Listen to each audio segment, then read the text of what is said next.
Tiara. Baik, selamat malam semuanya. Eh, jadi malam ini saya akan mempresentasikan apa yang sudah saya baca dan apa yang saya dapatkan dari bacaan tersebut. Mohon maaf kalau ada kesalahan pemahaman atau penafsiran. Harapannya tidak ada ya. Jadi apa yang saya baca adalah tulisan dari eh, Bapak Daryl Guter. Beliau menulis di dalam buku salah satu penulis dalam buku The Cambridge Companion to Reform Theology, dan judul dari tulisan Bapak Darrell adalah Reform Theology, Mission and Ecumenism. Jadi saya akan mencoba menjelaskan apa yang dituliskan atau dibahas oleh Bapak ini di dalam buku atau bab tersebut.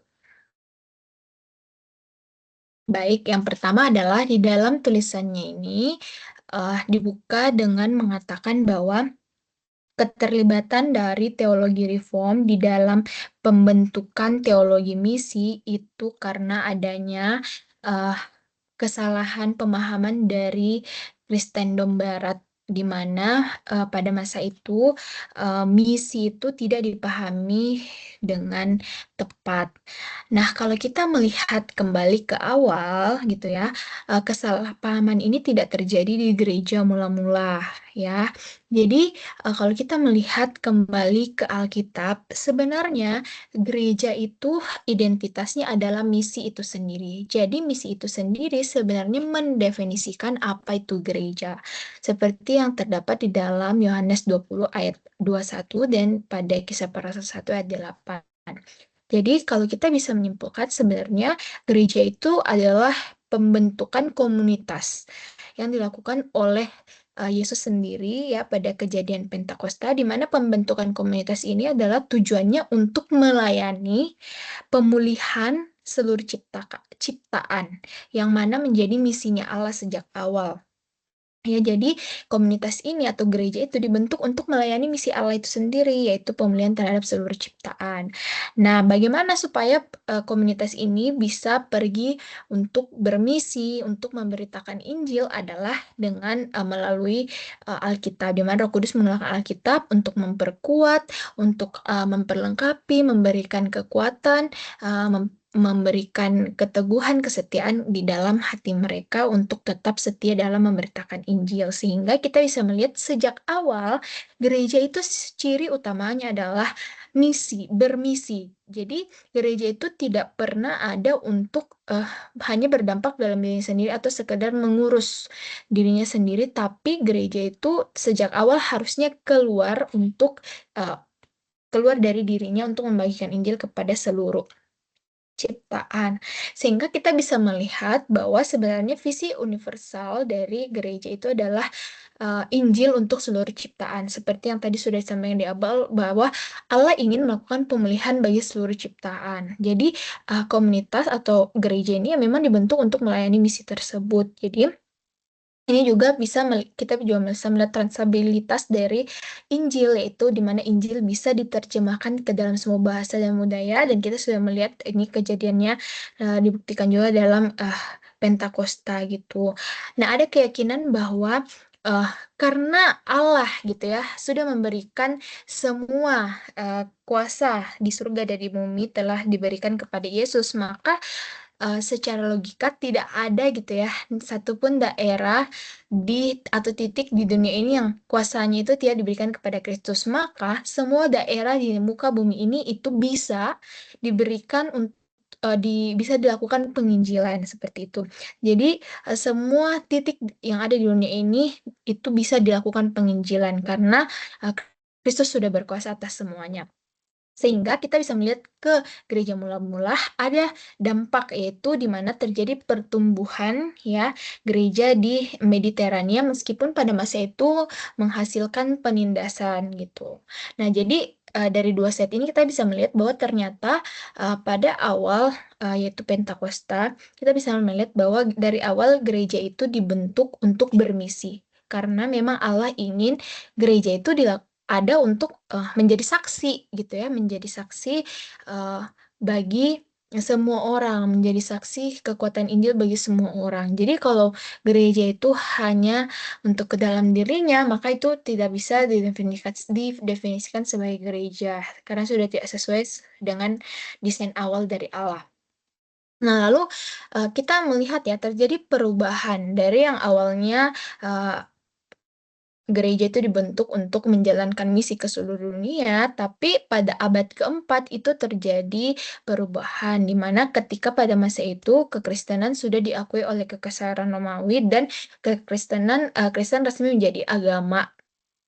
Dan kemudian negara dan gereja itu seperti menjadi satu sistem, dan orang-orang kemudian dan agama Kristen menjadi agama resmi dari negara gitu ya. Nah, ini kemudian akhirnya membuat misi yang awalnya itu fokus untuk menjadi kesaksian Injil kemudian berubah menjadi seperti hanya sekedar ekspansi lembaga gereja dan budaya Kristen ya. Nah, sehingga kita bisa melihat kristenisasi itu kemudian terjadi di bagian Eropa Barat, Tengah, dan Timur, tapi juga akhirnya kekristenan hilang di Afrika Utara. Lalu kita juga melihat terjadinya difusi budaya atau penyebaran budaya dari Kristendom. Jadi Kristendom itu semacam kekristenan dan gereja itu bersatu seperti menjadi satu sistem, tapi ya jadinya hanya seperti mentransfer budaya-budaya gereja, tapi makna Injil itu sendiri tidak ditekankan, sehingga sejak tahun 500 Masehi gitu ya, kita bisa melihat misi ini hanya seperti penyebaran struktur Kristendom gitu, bukan melakukan penginjilan ke seluruh dunia. Nah, jadi kita bisa melihat kemudian ada masalah dalam teologi misi seperti itu oleh Kristendom, di mana pada masa itu Kristendom itu refleksi teologisnya itu minim. Jadi mereka tidak melihat misi sebagai identitas gereja. Dan jadinya pembentukan komunitas saksi atau pembentukan komunitas gereja itu hanya seperti mempertahankan budaya Kristen saja. Nah, salah satu tokoh bahkan memberikan pendapatnya bahwa Kristendom itu seperti gereja tanpa misi, ya, atau dia mengatakan lebih tepat bahwa teologi gereja Kristendom itu mengabaikan misi. Nah, tapi bukan berarti misi itu tidak terjadi sama sekali. Misi penginjilan itu tetap ada, contohnya seperti yang dilakukan oleh Saint Patrick, Saint Columba, dan Boniface. Tapi misi yang bersifat cultural devotion ini itu tidak di-guide, tidak didorong, tidak dipandu oleh teologi biblika seperti itu. Nah, sehingga kemudian Bapak Delo kemudian mengatakan bahwa tidak ada bukti bahwa amanat agung itu dipraktekkan buat pertengahan. Jadi amanat itu seperti dianggap hanya berlaku di era Rasul saja, atau pada masa Pentakosta dan tahun-tahun sekitarnya saja gitu ya. Dan digantikan oleh penegakan atau pendirian gereja resmi dan status Kristen sebagai agama massa. Jadi ya hanya seperti sekedar oke, yang penting gereja berdiri gitu ya. Jadi tidak fokus kepada misi Injil itu sendiri, yaitu memberitakan pemulihan, keselamatan, dan lain sebagainya. Nah, lalu kemudian kita berlanjut ke subtopik selanjutnya, yaitu misi dan reformasi. Nah, kita semua sama-sama tahu ya bahwa pada abad ke-16 itu terjadi reformasi, yaitu koreksi teologi besar-besaran pada masa itu, di mana fokusnya adalah keselamatan itu adalah sola gratia, sola fide, dan sola scriptura. Nah, hampir semua tema pada masa itu dibahas ya, termasuk Kristus, ya, tema-tema kitab suci, providensia Allah, pemilihan, dan bahkan gereja. Nah, tetapi gitu ya, meskipun pada masa itu tema tentang gereja sudah dibahas, tapi eklesiologi dari pada masa reformasi ini tidak menekankan tentang sifat misioner dari gereja. Jadi pada masa itu belum menekankan tentang misi gitu ya, penginjilan gitu. Jadi pada masa itu ya eklesiologi itu perdebatannya lebih kepada sakramen, gitu ya, jabatan pelayanan, dan lain sebagainya. Jadi misi tidak dibahas dalam pengakuan iman dan katekismus Protestan gitu ya.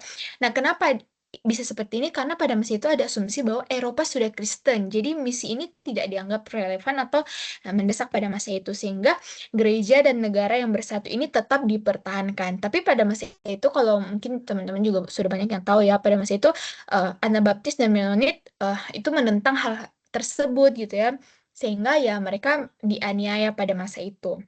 Nah, tetapi kemudian menurut Bapak Daryl, meskipun pada masa itu reform reform atau reformasi itu belum dalam tanda kutip mungkin belum sadar ya tentang pentingnya teologi misi ini, tapi sebenarnya secara tidak langsung atau secara eksplisit ya, tidak misi ini sebenarnya sudah ada dibahas oleh Calvin, meskipun tidak secara langsung nanti secara terang-terangan ya. Jadi Bapak Daryl mengutip perkataan Calvin yang mengatakan gereja adalah alat Allah untuk menghadirkan persekutuan dengan Kristus, dan ini dianggap sebagai benih-benih pemahaman reform terhadap teologi misi seperti itu.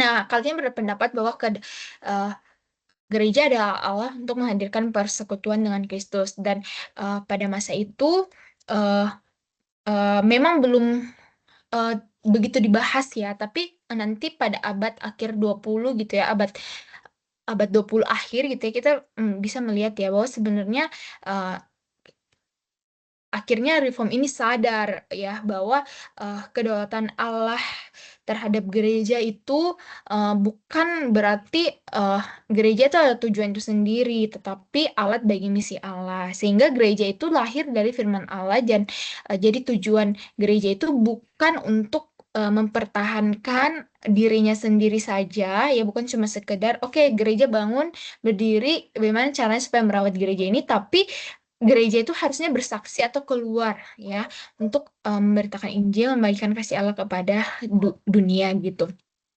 Sehingga gereja itu terus direformasi agar setia pada panggilannya. Jadi gereja yang tidak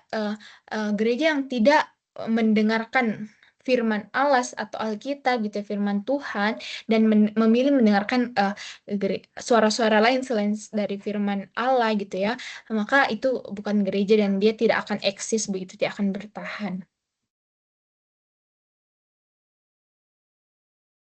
Oke, selanjutnya kita kemudian melihat ya penginjilan yang terjadi dalam tradisi reform, di mana reform meyakini bahwa tugas penginjilan itu adalah tanggung jawab gereja.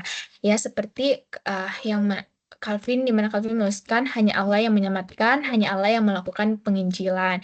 Dan anugerah Allah itu hidup, aktif, dan bekerja. Dan karena kita tahu bahwa anugerah Allah itu hidup, aktif, dan bekerja dalam diri manusia berdosa yang mendengarkan Injil, maka inilah yang menjadi dasar penginjilan kita gitu ya.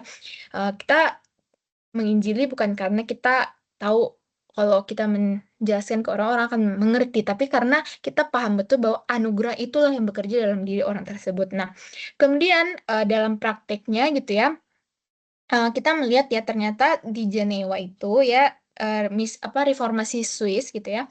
Kemudian Jenewa itu menjadi pusat pelatihan dan pengutusan pendeta, di mana para pendeta sebagai misionaris pada masa itu diperlengkapi, dan bahkan Calvin menuliskan banyak sekali tulisan-tulisan untuk memperlengkapi para pendeta ini, dan kemudian mereka diutus untuk melakukan penginjilan ulang ya kepada jemaat-jemaat di Eropa bekas dari Kristendom tadi gitu ya.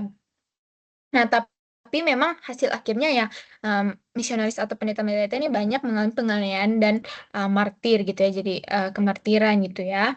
Nah, tapi kemudian salah satu dampak atau contoh yang sangat em, perlu kita eh, pusatkan, yang misalnya kita perlu tahu bahwa ternyata ada loh pada masa itu eh, misi atau penginjilan yang dilakukan oleh reform Geneva gitu ya, dan rekan-rekan mereka dari Prancis yang di mana mereka mensponsori usaha misionaris ke Brasil, dan tujuan dari misioner ke Brasil ini adalah untuk menanam gereja-gereja baru di sebuah koloni Prancis dekat Rio de Janeiro. Nah, tapi misi itu gagal. Namun, meskipun gagal, ada salah satu peserta dari Jenewa yang kemudian menerbitkan sebuah laporan tentang usaha itu, di mana ia menggambarkan tujuan mereka bahwa so that the gospel will be preached not only in the whole kingdom, but also in the whole world gitu. Jadi, Injil itu harus diberitakan ke seluruh dunia gitu. Nah, kita kemudian masuk ke topik subtopik selanjutnya, yaitu the modern missionary movement and the reform tradition. Nah, jadi kita kemudian melihat ya, dan kita akhirnya menyadari ya bahwa ternyata penginjilan itu meskipun sudah diperintahkan oleh Yesus sejak Pentakosta, tapi terjadi perubahan di abad keempat. Nah, kemudian bagaimana dengan reform gitu ya? Ternyata bahkan setelah reformasi, apakah mata dari reform gitu ya, pemahaman tentang teologi ini langsung sempurna gitu? Tentu tidak ya. Bahkan di sini di dalam tulisan ini Bapak Darul menuliskan bahwa Katolik Roma itu lebih dahulu melakukan misi, di mana misi mereka itu dilakukan pada abad 15-16 didukung oleh kolonialisme Spanyol dan Portugis, dan mereka melakukan misi ke daerah-daerah yang melampaui daerah-daerah yang didatangi oleh Kristendom. Nah, Protestan abad 16-17 itu tidak segera ikut dalam misi ini gitu ya, karena pada masa itu masih ada pandangan bahwa misi kerasulan itu sudah berakhir pada gereja mula-mula seperti itu. Nah, tapi kemudian kita melihat ya ada apa namanya awal yang baru ya, yaitu abad ke-17 di Belanda, di mana teolog Belanda mulai mendorong misi kebudayaan non-Kristen sebagai reaksi terhadap misi Katolik Roma ya, karena Roma terlebih dahulu melakukan, dan mereka melihat bahwa uh, mereka akhirnya melihat itu dan kemudian mulai mendorong untuk melakukan misi atau penginjilan. Contohnya itu Gisbertus Voetius 1589 sampai 1676, di mana ia meyakini bahwa tujuan misi adalah pertobatan orang kafir, penanaman gereja, kemuliaan Allah menjadi tujuan tertinggi, dan gereja Kristendom itu harus menjadi sending community. Nah, lalu di abad ke-18 akhirnya misi luar negeri itu mulai berkembang dan ini kenapa bisa terjadi karena sudah mulai ada ya, sudah mulai terjadi refleksi teologis tentang misi seperti itu, tentang misi yang sejak awal gitu ya, misi yang murni gitu ya, bukan yang eh, apa namanya seperti Kristendom gitu. Nah, jadi terjadilah kebangunan rohani di Eropa dan Amerika Utara, di mana banyak orang awam yang kemudian mau ya menjadi relawan misi gitu ya, atau menjadi misioner. Nah, pada masa itu akhirnya muncul lembaga-lembaga misi, dan banyak dari lembaga-lembaga ini itu dari tradisi reform. Nah, jadi kita bisa kemudian dari tulisan ini kita menyimpulkan ya bahwa ternyata gereja Protestan itu awalnya pasif dalam melakukan misi atau penginjilan global, tapi kemudian akhirnya Reform sadar ya bahwa ternyata penginjilan ke bangsa-bangsa lain itu sangat penting dan gereja harus aktif mengutus misionaris ya. Gereja itu memang sejak awal diutus oleh Allah, dan itu tujuan awalnya Allah membentuk gereja ya, untuk menjadi utusan Allah bagi dunia ini. Jadi gereja itu bukan hanya untuk menjaga iman di dalam gereja, bagaimana memelihara gereja itu terdiri, tapi bagaimana dia juga keluar dari gereja itu. Ya, nah kemudian kita melihat ya ada tokoh-tokoh utama yang pemikirannya itu kemudian fokus apa salah satu pemikirannya itu kemudian menyoroti tentang teologi Misia, yaitu Jonathan Edwards yang pertama tahun 1703 sampai 1758, di mana ia menjadi salah satu tokoh yang sangat berpengaruh dalam penginjilan ke luar negeri. Ia berpendapat bahwa misi itu digerakkan oleh kasih Allah dan tujuannya adalah kerajaan Allah. Nah, salah satu karyanya adalah A Humble Attempt, yang menekankan doa, kesatuan, kebangkitan rohani, dan misi gitu. Nah, lalu ada juga tokoh lain yang tidak kalah hebatnya, yaitu William Carey yang dari tahun 1761 sampai 1834, dia adalah seorang pendukung teologi atau teologi misi atau penginjilan dari kalangan gereja baptis yang juga dipengaruhi oleh ajaran Calvinis gitu. Ajaran Calvin. Nah, menurut William Carey, perintah untuk bermisi itu adalah bentuk ketaatan kepada Tuhan Yesus. Jadi sebenarnya tidak ada alasan untuk tidak uh, melakukan misi, dan sehingga tidak ada ruang untuk memperdebatkan apakah misi ini perlu atau tidak untuk dilakukan. Jadi misi itu bukan pilihan, tapi memang keharusan bagi gereja. Oke, nah lalu kita masuk ke subtopik selanjutnya, itu logical reflection on mission. Nah, di Barat, refleksi teologis tentang misi itu sempat diabaikan, ya, seperti yang tadi sudah saya jelaskan sejak awal ya, di Kristendom itu ya, akhirnya mengabaikan makna misi itu sendiri karena hanya berfokus ke ekspansi lembaga gitu ya. Nah, barulah kita melihat ya ada pencerahan dan harapan baru di abad ke-16 dan 17, di mana teolog reform Belanda mulai menekankan pentingnya gereja Barat untuk memberitakan Injil ke budaya-budaya non-Kristen yang ditemui lewat kolonialisme. Nah, dorongan atau dasar teologi dari refleksi ini adalah lahir dari keyakinan reform, yaitu demi kemuliaan Allah, yaitu demi kemuliaan Allah, ketaatan pada kitab suci dan partisipasi dalam misi Kristus. Nah, tapi pada masa itu ya, meskipun sudah ada ya refleksi teologi terhadap misi, tapi masih ada anggapan bahwa misi harus berjalan dalam kerjasama gereja dan negara, bahkan bergantung pada kolonialisme. Jadi kemana negara pergi melakukan um, kolonialisme, disitulah gereja harus pergi seperti itu. Jadi kalau negaranya tidak ke situ ya gereja tidak ke situ. Nah, kemudian kita melihat ya terjadi juga perkembangan di Amerika ya, bukan hanya di bagian Eropa saja, di mana didirikan Princeton Seminary dan didirikan dengan tujuan untuk mencetak misionaris. Jadi kalau berdasarkan apa yang saya baca ya di bukunya, di tulisannya Bapak Daryl ini, katakan bahwa pada masa itu ada uh, profesor gitu ya yang memang khusus mengajarkan tentang misi tahun 1830, dan memang seminar ini didirikan tujuannya khusus untuk mencetak misionaris. Nah, mereka punya keyakinan bahwa roh Injil adalah roh misi. Nah, tapi pada masa itu meskipun sudah ada semangat yang luar biasa, tapi pemahamannya masih sangat sempit, yaitu misi sama dengan menjaga institusi Kristen Barat dan memperluasnya ke seluruh dunia. Jadi masih ada unsur-unsur lembaga di situ ya. Nah, tapi kemudian di abad ke-19 dan ke-20 semakin uh, luas ya. Ada kebutuhan studi yang makin besar, di mana ada satu tokoh yaitu Gustav Werneck gitu ya, mendirikan disiplin misiologi secara akademis ya. Jadi teologi misi ini mulai dibahas secara akademis, dan gereja-gereja di reform di Eropa dan Amerika kemudian menggabungkan penginjilan gereja di non barat dan pendidikan teologi misi gitu ya, sehingga ya ini membentuk suatu apa ya kebia- eh, hal yang baru gitu ya.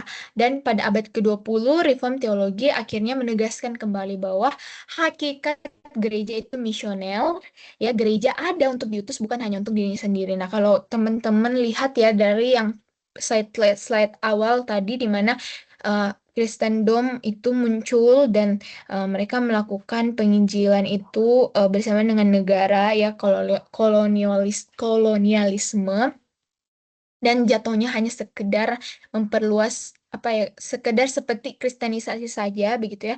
Tapi akhirnya kita melihat ya, ternyata masuk di abad ke-19 dan abad ke-20 gitu ya, reform teologi secara khusus ya, di sini kita membahas reform teologi itu kayak menyadari ya bahwa misi itu penting ya, tidak hanya berhenti di era Rasul ya, tapi dibutuhkan sampai hari ini dan perlu dilakukan sampai hari ini. Dan bahkan bukan hanya melakukan penginjilan, tapi kemudian dilakukan di dalam uh, ruang-ruang akademik gitu ya, gitu.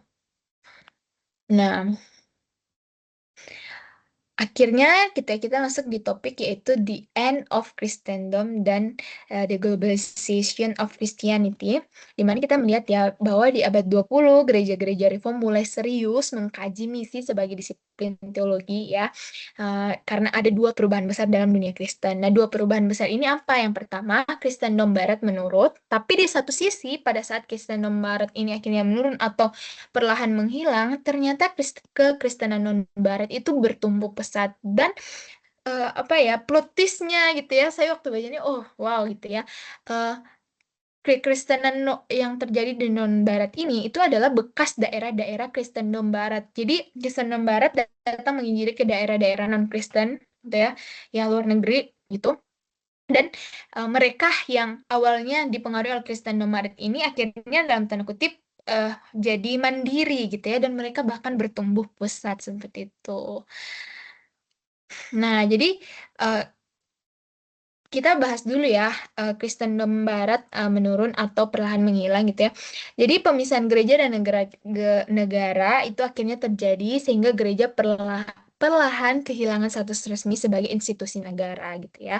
Lalu pada masa itu kok apakah hanya itu yang terjadi? Tidak gitu. Tapi terjadi juga sekularisasi ya, atau sekularisme pada masa itu, di mana dipengaruhi oleh pencerahan atau enlightenment yang penuh skeptisisme terhadap ajaran iman tradisional, sehingga ini menyebabkan bergesernya peran gereja. Gereja tidak lagi memegang posisi dominan dalam budaya Barat yang selama berabad-abad mendefinisikan diri mereka sebagai Kristen gitu. Dan juga pada masa itu terjadi krisis kredibilitas akibat perang-perang abad ke-20 yang ironisnya gitu ya terjadi antar negara yang mengklaim diri mereka sebagai Kristen. Nah, kekristenan non-Barat gitu ya. Gereja-gereja yang awalnya lahir dari gerakan misi Kristendom tadi akhirnya melepaskan ketergantungan atau menjadi mandiri gitu ya.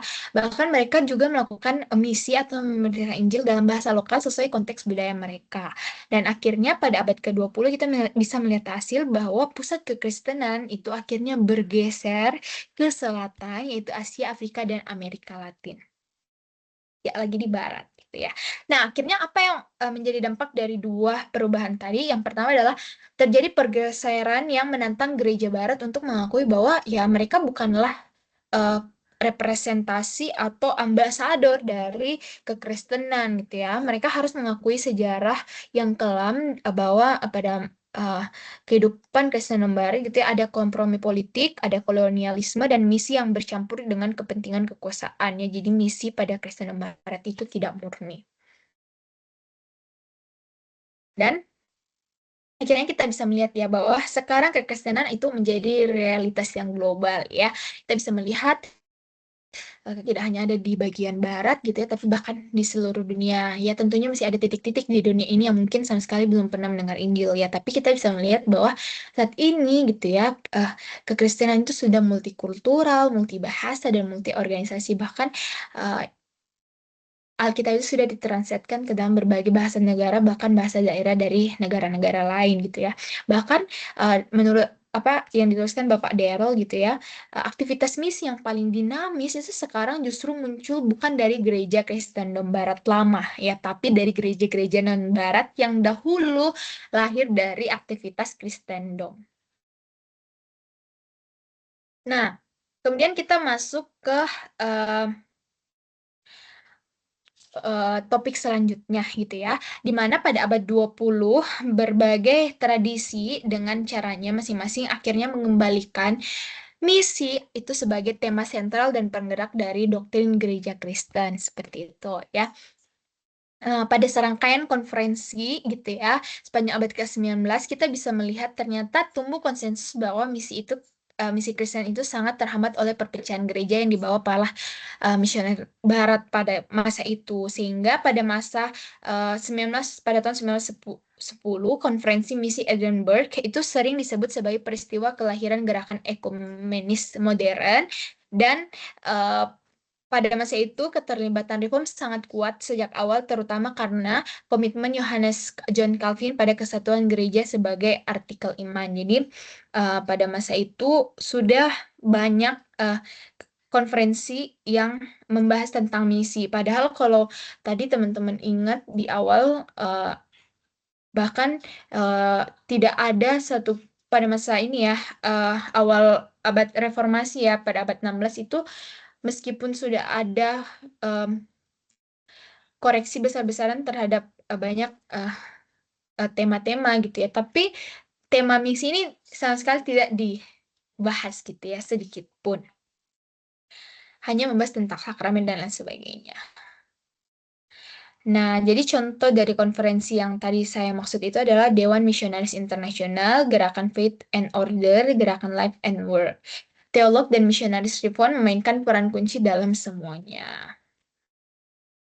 Nah, lalu kita melihat ada tokoh yaitu John Alexander Mackay, pemimpin reform yang berkontribusi besar, yaitu dia berasal dari Skotlandia. Dia adalah presiden dari Princeton Seminary. Dia profesor ekumenika. Dia menciptakan disiplin baru yang tadi sempat saya mention itu. Dia menerbitkan buku pertama di bidang teologi misi. Bukunya berjudul Ecumenics, The Science of the Church Universal, dan ia memiliki seruan yang sangat terkenal ya, berasal dari Bapak John Alexander ini di konferensi Oxford Life and Work pada tahun 1937. Dia mengatakan biarlah gereja menjadi gereja. Nah, jadi menurut John, kesetiaan gereja pada panggilan misinya tidak dapat dipisahkan dari komitmennya pada kesatuan. Jadi, kesatuan itu bukan sekadar struktur organisasi, tapi hidup bersama dengan cara yang mencerminkan Injil. Jadi, pertama ya, John menekankan bahwa misi dan kesatuan itu tidak boleh dipisahkan. Jadi, kesatuan bukan hanya bersifat organisatoris. Misi itu berakar pada perintah apostolik untuk hidup layak akan Injil Kristus. Kenapa kayak begitu? Karena kredibilitas dari kesaksian Kristen itu bergantung pada kesatuan gereja yang tampak nyata. Jadi kalau gereja tidak bersatu ya orang-orang akan mempertanyakan kesaksian orang-orang Kristen tentang Injil gitu ya. Jadi tidak kredibel kalau misalnya kesatuan hidup itu tidak dipraktekkan. Nah, oleh karena itu John sendiri memberi contoh ya teladan melalui dirinya di mana dia mewujudkan keramahan yang penuh kasih, kerendahan hati gitu, komitmen pada misi, bahkan dia menunjukkan teologi reform dalam bentuk terbaiknya gitu ya. Dia bahkan juga berkontribusi di mana dia memberikan dasar teologi sebagai gerakan ekumenis, di mana dia mendorong gereja untuk menjadi gereja dengan kembali pada panggilan misinya. Seperti yang sudah saya mention di slide sebelumnya ya. Nah, lalu kita melihat ada tokoh yang kedua yaitu Karl Barth gitu ya, di mana dikatakan menurut Darrell, upaya paling menyeluruh dalam merumuskan kembali teologi misi itu dilakukan oleh teolog reform yaitu Karl Barth. Barth melihat bahwa zaman di mana gereja identik dengan kuasa politik itu sudah lewat, ya sudah berakhir, atau Kristendom tadi sudah berakhir, sehingga gereja butuh revolusi. Barth dalam kuliah teologi misi dan situasi sekarang berkata bahwa segala aktivitas gereja itu adalah misi. Jadi kalau misalnya ya ada gereja melakukan satu kegiatan, ya harusnya itu dasarnya itu misi dan tujuannya itu misi. Jadi ya harusnya gereja melakukan segala sesuatunya itu tujuannya tuh misi gitu ya. Karena memang itulah pada dasarnya tujuan gereja dilakukan, harus menjadi saksi. Nah, dalam Church Dogmatik, gitu ya, Barth menjelaskan bahwa misi Allah menjadi dasar dari seluruh proyek teologinya.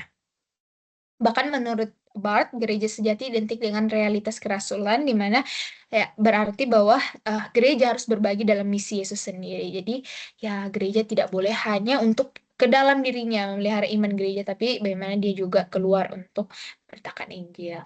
Nah, Barth meyakini bahwa Injil bukan hanya tentang diselamatkan dan dikuduskan, tapi juga tentang dipanggil itu suatu tugas. Jadi menurut Barth gitu ya, gereja punya 3 dimensi utama, di mana gereja itu dikumpulkan lewat pembenaran dan Allah yang mengumpulkan umatnya, lalu Allah membentuk dan memperlengkapi umatnya lewat pengudusan, dan Allah mengirim umatnya ke dunia lewat panggilan. Jadi, gereja itu bukan tempelan, bahkan bukan tambahan, tapi itulah intinya, core-nya gitu ya. Dan sumber dari misi itu sendiri bukan dibuat oleh manusia, tapi oleh Allah itu sendiri, yaitu Yesus Kristus yang terdapat dalam Kisah para Rasul 1 ayat 8. Jadi, ya mungkin ini ya kita bisa mengingat tadi ya perkataannya tadi bahwa uh, tidak ada ruang untuk uh, gereja misi itu diperdebatkan gitu ya, karena itu adalah bentuk ketaatan. Saya lupa ya tadi itu perkataan siapa ya. Nah ya ini kalau nggak salah subtopik terakhir yaitu doing missional theology. Oke, jadi kita melihat ya bahwa terjadi pemulihan misi sebagai identitas gereja, di mana awalnya gereja di abad keempat itu gagal melihat misi sebagai identitas ya, sehingga penginjilan itu atau misi itu, gerakan penginjilan itu hanya lihat sebagai ekspansi budaya ya atau kristenisasi.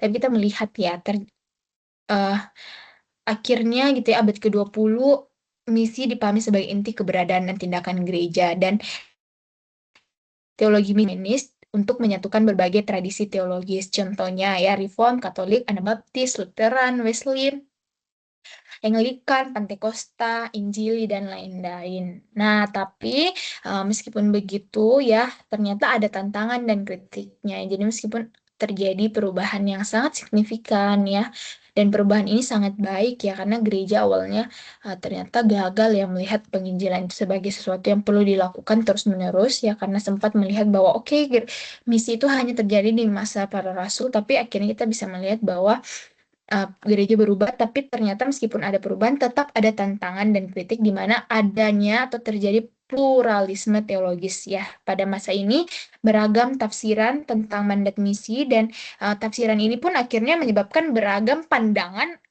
tentang teologi misi itu sendiri gitu ya. Dan bahkan teologi misi dari Reform itu dikritik karena terlalu kristosentris di dunia yang plural ini gitu ya. Dan bahkan karena adanya perbedaan tafsiran tadi, akhirnya kritik-kritik juga muncul dan mempengaruhi pemahaman tentang keselamatan, pewahyuan kerajaan Allah, Injil, dan lain sebagainya. Dan ya kalau yang dari saya pahami ya, dari apa yang saya baca ini, akhirnya pun bagaimana orang memahami keselamatan, wahyu kerajaan Allah, Injil itu pun akhirnya juga mempengaruhi bagaimana orang memahami tentang misi itu sendiri. Nah, kemudian kita melihat ya pada masa kini kontribusi dari teologi reform itu diwakilkan oleh Newbigin dan Bos. Karya mereka dipengaruhi oleh pengalaman misi mereka sendiri yang dilakukan di India dan Afrika Selatan, yang mana Bos eh, meyakini gitu ya bahwa misi reform itu bersifat integratif ya, biblikal, historis, dan doktrinal seperti itu ya. Jadi bukan sesuatu yang terpisah, tapi dia bisa berintegrasi dengan sejarah gitu ya, doktrin, dan lain sebagainya. Nah, Bos juga memiliki konsep missio Dei, di mana gereja bukan sekadar melayani anggotanya, tetapi diciptakan oleh misi Allah ya. Jadi, ini ada kesinambungan ya dengan tokoh-tokoh lain. Nah, lalu kalau ini begin, ia meyakini bahwa misi sebagai iman dalam tindakan, di mana kita harus memberitakan kerajaan Bapa gitu. Lalu misi juga sebagai kasih di dalam tindakan, ya, di mana berbagi hidup dengan sang anak itu melakukan misi dengan cara Yesus gitu ya. Nah, lalu kita juga melihat misi atau penginjilan sebagai pengharapan dalam tindakan, di mana kita bersaksi tentang Roh Kudus. Nah, bagaimana sih konsensus reform dalam teologi misi ya? Eh, Reform menekankan anugerah Allah Tritunggal ya. Gereja dipahami sebagai saksi, sebagai instrumen dan tanda dari kerajaan Allah. Jadi gereja itu tidak memiliki kerajaan Allah, tapi dipakai untuk menyatakannya ya. Jadi em, hiduplah sebagai saksi gitu ya. Nah, jadi tugas teologi misi dari Reform itu membentuk komunitas Kristen yang memahami diri sebagai saksi, ya, menjadi buah sulung, tanda, dan instrumen dari kerajaan Allah yang sedang datang. Jadi, ya, Reform juga akhirnya meyakini begitu ya bahwa gereja harus keluar atau menginjili, bermisi. Ya, demikianlah penjelasan saya.